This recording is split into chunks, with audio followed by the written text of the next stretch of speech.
सेवानिवृत्त हुए न्यायाधीशों ने देश की सीजेआई को लिखा पत्र, कहा न्यायपालिका को सुरक्षित रखना आवश्यक। हाल ही में सर्वोच्च न्यायालय और उच्च न्यायालय के सेवानिवृत्त हुए 21 न्यायाधीशों ने एक समूह में एकजुट होकर देश की सीजेआई को पत्र भेजा है। इस पत्र में न्यायाधीशों ने कुछ गुटों द्वारा सोचे समझे दबाव, गलत सूचना और सार्वजनिक अपमान के माध्यम से न्यायपालिका को कमजोर करने के बढ़ते प्रयासों के बारे में सीजेआई को अवगत कराया। भारत के मुख्य न्यायाधीश टी.वाई. चंद्रचूड़ हैं। इन सभी सेवानिवृत्त न्यायाधीशों ने न्यायपालिका के सार्वजनिक अपमान के कारण कमजोर हो रही इसकी शक्तियों का जिक्र किया। उन्होंने पत्र में ये भी कहा कि आलोचक संकीर्ण राजनीति हेतु और व्यक्तिगत लाभ से प्रेरित हैं। हालांकि जजों ने इस पत्र में किसी घटना विशेष का जिक्र नहीं किया है। सेवानिवृत्त न्यायाधीशों में न्यायमूर्ति दीपक वर्मा, दिनेश माहेश्वरी, कृष्ण मुरारी और श्री शाह आदि इन सभी सेवानिवृत्त न्यायाधीशों ने अदालत में कार्य करने वाले न्यायाधीशों और अदालतों की अवमानना करने वाले लोगों की ईमानदारी पर सवाल उठाया। न्यायाधीशों ने चंद्रचूड़ को ये भी बताया कि न्यायिक परिणाम को अपने पक्ष में प्रभावित करने के प्रयासों में ये न्यायपालिका की छवि को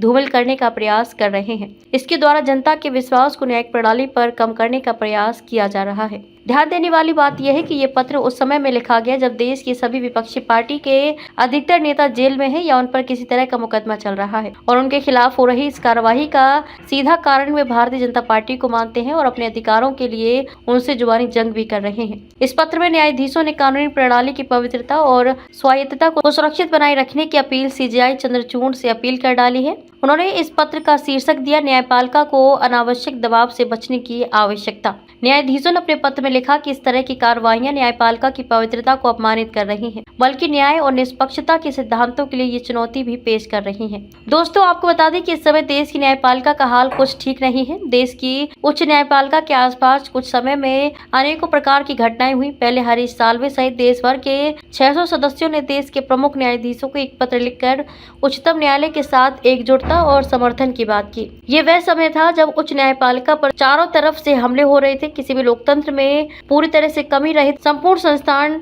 ढूंढ पाना मुश्किल है, लेकिन भारतीय न्यायपालिका इससे कोसों दूर है। परंतु देखा यह जा रहा है कि न्यायपालिका भी अब अपनी अपूर्ण स्थिति में है। किसी भी लोकतांत्रिक देश में न्यायपालिका की स्वतंत्रता ही देश के लिए सबसे बड़ा न्याय माना जाता है, लेकिन आज के समय में भारत के न्यायाधीशों को देश के मुख्य न्यायाधीश को न्यायालय की अवमानना और न्यायालय के निर्णय को पलटने की कोशिश की सूचना पत्रों के माध्यम से देनी पड़ रही है। यह देश के लिए बेहद विकट स्थिति है, जिस पर मुख्य न्यायाधीश चंद्रचूड़ अवश्य ही जरूरी संज्ञान लेंगे। आप इसी तरह देश और दुनिया की तमाम बड़ी खबरों के लिए हमारे YouTube channel changing future news को सब्सक्राइब करें और वीडियो को लाइक और शेयर करें। धन्यवाद।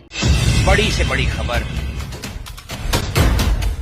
क्राइम से लेकर राजनीति तक किस नेता ने 5 साल में क्या काम कराया।